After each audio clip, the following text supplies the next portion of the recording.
Hi, Filter here. Sorry, I haven't been doing a video lately. Let's see, I was in the hospital, and then when I got out of hospital, as you can hear, caught a cold. Go figure. But I'd just like to talk about Star Trek Continues, to Boldly Go Part 2.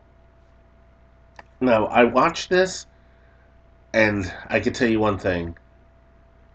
The cast and crew put so much into this. This is what you this is what you really truly call a love letter to something. It's again well acted. Um, it's the effects are decent. You see a very interesting first in this. I'm not going to spoil it for you, but if you haven't seen it, see it. Part of me says that you've probably seen it already, but for those who haven't seen it, I'm just simply saying you'll see some interesting stuff that happens in this. Um, And then there's a tie-in.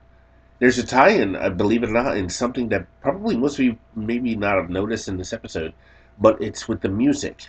You could literally hear the music that would be used in Star Trek: The Motion Picture, and I believe also Star Trek: Wrath of Khan. The episode features the end of the 5-year mission, and also the Espers, a la Gary Mitchell.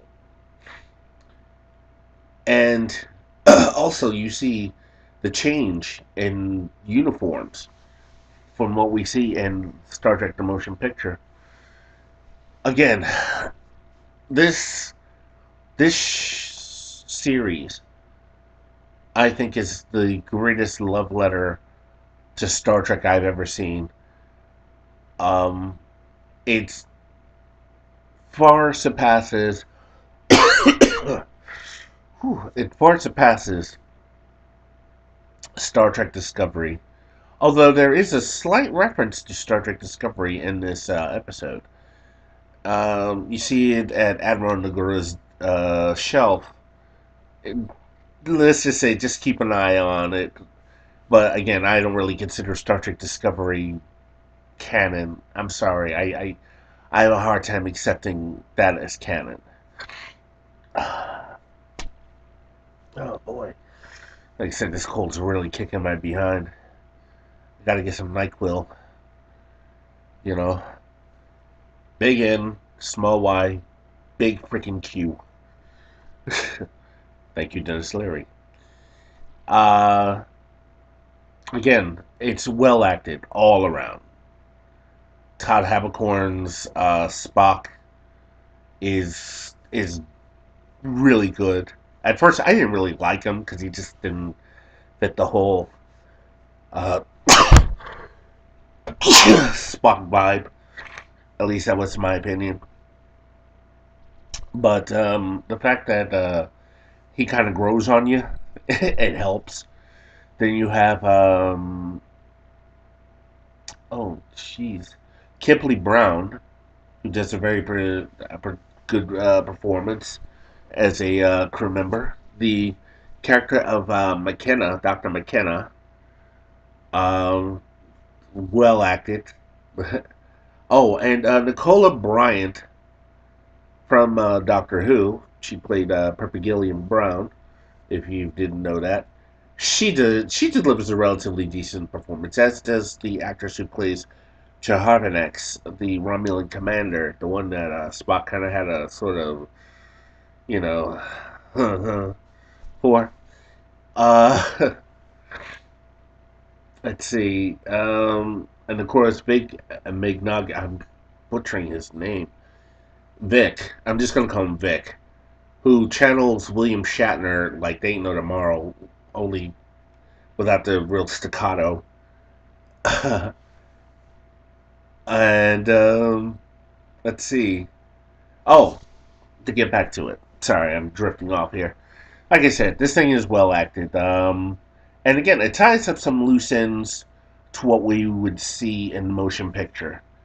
It explains a few things. I mean, some of it is mentioned in the novelization of Star Trek: The Motion Picture, but this is pretty much how they wanted to say this is how it would go. And to me, this would have been if the original series had done its 5 years, just the 5 years on the series. This is how you would want it to end, where they're coming back home.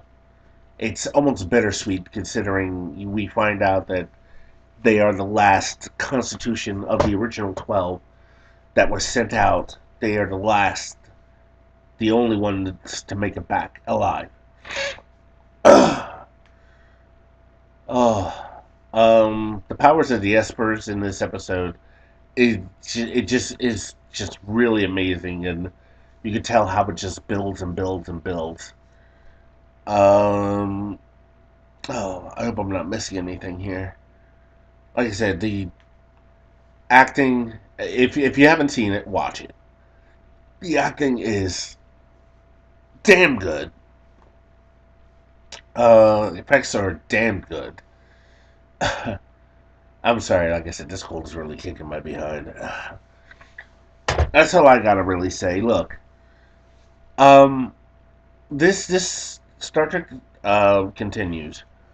I think it's the best Star Trek series I've seen in a long time. Truly, in a long time. It holds to the spirit. And even in bringing some Star Trek alum to star in particular episodes. I mean, check out the episode Pilgrim of Eternity. That that was a really good one. And all I can simply say is, um, hold true to Trek. That's all I can tell you. I don't know. Maybe I could look at Star Trek Discovery in a new light, but I doubt it. I could look definitely at Abrams' Star Trek and say, yeah, well, you know what? He's given his little kick on it, and yes, I really honestly think that he just a good amount of. I mean, he really actually holds true to certain things in the original series, and particularly the first 10 episodes of Star Trek, the original series. Well, I'm rambling on now, and I think the cough meds are kicking in. So until next time, I'm Filter. Y'all take care now. I'm out.